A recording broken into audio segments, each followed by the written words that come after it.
Okay, so for the arbor press frame, probably the biggest challenge on this part, actually, I think the challenge on this part is to create this loft that's right here. Okay. Um, it seems like it should be easy, a start and a finish, but unfortunately, the way that it generates it doesn't quite go that smoothly. Okay. So I wanted to show you the procedure that I found works best. And I do have an aid for you as there is this arbor press frame procedure. Now, if you're in the classroom, I happen to have it here. But for those who are virtual, you will find it right here on our learning plan, Module 2 learning plan. And here is the PDF version of the frame procedure SolidWorks I have, okay? So I'll let you guys get that up if you need it.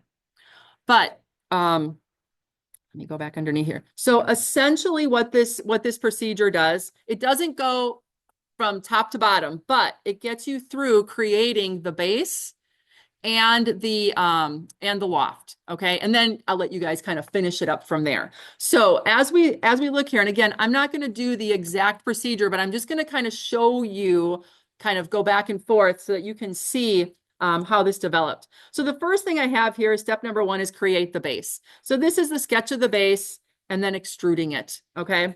Then as we turn, you're going to be adding the front fillets, and then you're going to do a shell on the bottom. Okay.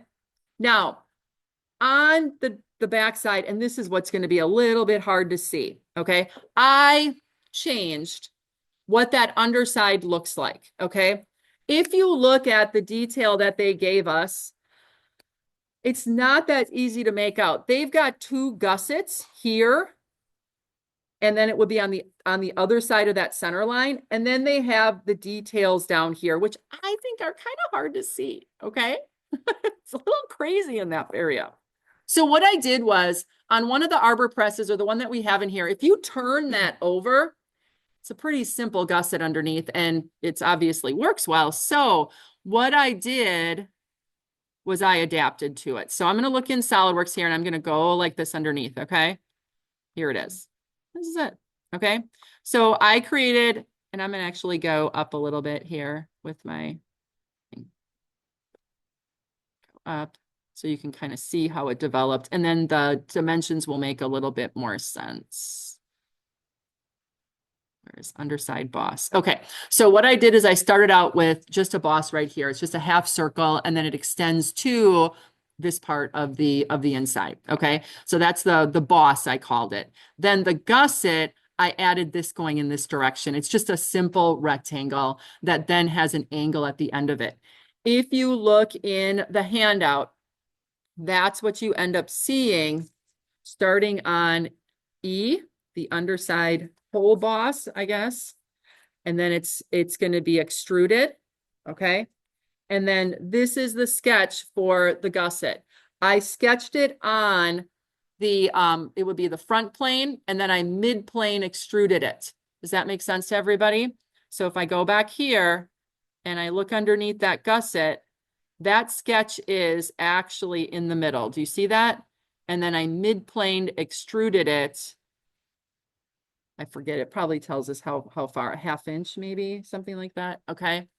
And that's it. Okay. I left it at that rather than trying to get in those 2 gussets on either side and try to read all the dimensions. Okay.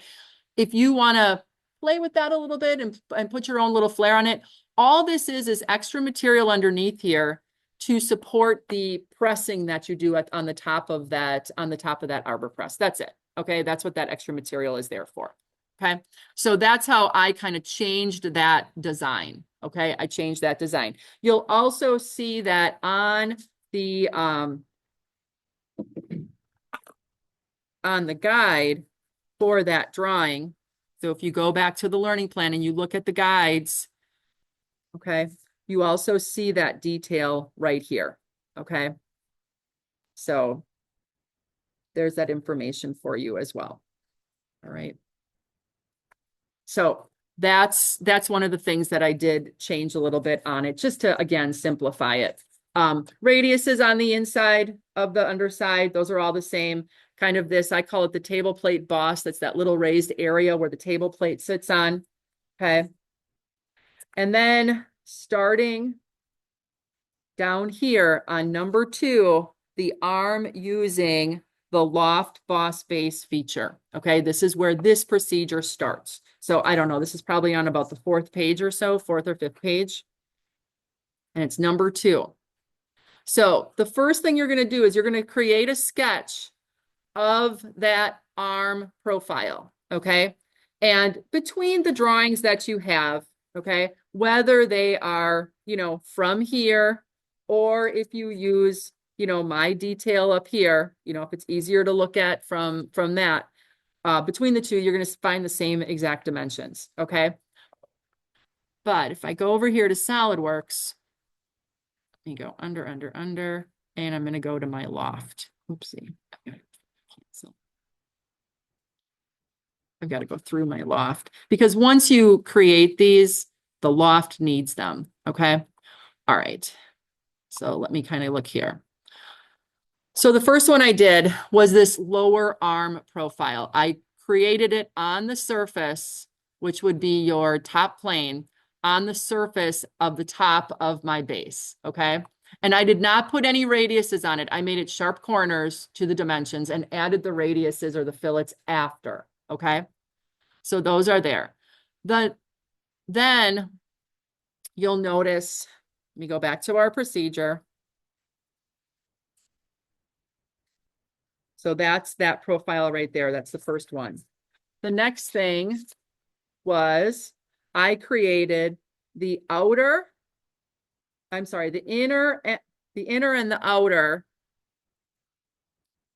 profiles or the trajectories. Okay. And these are the sketch profiles that our profile is going to take, if you would. I keep saying profile. So this is that inside portion. This is the outside portion. Okay. So you have to make these 2 sketches for the trajectory. Okay. For them to follow. All right. So the inside and the outside. Then after that, you're going to notice that you have to create a series of planes. Okay. And that's down here. So if we go back over here underneath, my outside path, see, is here. You can kind of see it, the profile there. My inside path sketch is right there. All right.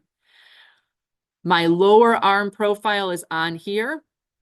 And then I had to create my planes. So the first plane that I created, and to do that, you're going to go to your features tab under reference geometry. You're going to create a plane. Okay. And the first plane, as it states in our procedure, you're going to offset it 1 5/8 from the top, or from the top plane of our base. And that's going to be this plane right here, plane number 1. Plane number 2, you're going to do another offset 2.125. Okay. Plane number 3, you're going to put it at the angle that it says there. Okay, in the procedure. Plane number 4, I got to go one more. Plane number 4 is going to be here. Okay, and then you've got like a plane 5, I think one more too. Okay, just kind of get the idea. And on our procedure, it gives you the details of how to get those. Okay, you will have to create an axis because that one plane has to be at an angle. We turn the page, then these are all of your planes. Okay. And what they basically represent is any change that occurs in the cross section. Now, you are going to find, even when you do it along the planes that we have here, it's not going to perfectly follow this outside path. If you wanted to, you can continue to add more and more planes in here and more sketches so it gets closer and closer. But for the purposes of what we're doing, in terms of really how accurate that arm has to be, it's not super critical that it follows perfectly that 6-inch radius. Does that make sense to everybody? So we're getting pretty darn close. You're going to find it's not perfect. Okay. And that's okay. But again, if you are that person, you're like, I want to try a couple extras in here, go ahead. But this will be the minimum. Otherwise, if you don't do the one that is at an angle here, if you just go from here to here, there's going to be like a flat that occurs here. And that's just a little too off, okay? So by adding the extra one at the angle here, now you're going to be pretty darn close. Is that helpful? Okay. Now, once you have those planes in place, now you're going to sketch on each one of those planes the profile that we need to get at. Now, the first one is going to be a direct convert, okay? So, I know it's hard to see on here, but your first plane is going to be right about here, okay? It is the same distance from the bottom here to here, from the bottom here to here. So all you're going to do is you're going to take the original profile that is on the top of that base, you're going to convert it to that first plane, okay? Easy peasy. The next one is going to be a little bit higher, and it is where the 3-inch radius starts, okay? But you've gotten a little shorter over here on that 6-inch radius side. Do you see that? Because that's already curving, okay? So what you're going to do is you're going to convert everything up, but then this end right here, when you look down on it, you're going to have to use your measure or your evaluate tool to measure from where it's at to where it would actually hit that 6-inch radius curve. Does that make sense? That guide curve. And then you're going to move this portion in. Okay. Then you're going to do the same thing when you get up here to this one. You are going to convert as much as you can. And then you're going to have to move based on the new distance and so on. Okay. That is what takes the time on those. Okay. It's not a hard process. It's just that it takes some time. So Nia, you had Creo last year. It's about the same. I played with it. If you just do a profile here and a profile here, it ends up looking okay until you look closely. When you start looking down this way, this is not flat in here. It's actually at a V. And that's not okay. All right. That's too far off. And that's why we had to add the extra planes to get at it. So it's very similar, you know, in the previous software that we used as well. I actually used that one. I'm like, it works. It's the right way to do it. So there is a little bit more work there. It's not a simple, you know, start finish, but you will get a nice clean loft there. Okay. All right. Then, and really, as we look at the procedure, there's a couple more steps. This isn't intended to be step by step by step, okay? It's to give you kind of the highlights of where you go, all right? Probably the thing that you're gonna come up against is really just kind of figuring out how high or low you have to be at each one of those places when it changes, okay? And if you need help with that, that's what I'm here for. And then you'll notice that once you get your loft to work, okay? So once you get, if you would, to this point, now you can add the front side, and I'm going to let you kind of go from there because the rest of the detail, I mean, there's stuff there, but I mean, there's no special commands. It's all like extrudes and things like that. Okay. So any questions right now, as we kind of look at the Arbor Press? I'm hoping that between kind of my explanation here, as well as the procedure that you have, that'll get that'll get you going pretty good. But if you do come upon things, I'm here to answer questions. Okay. All right. So I'm going to stop the recording here.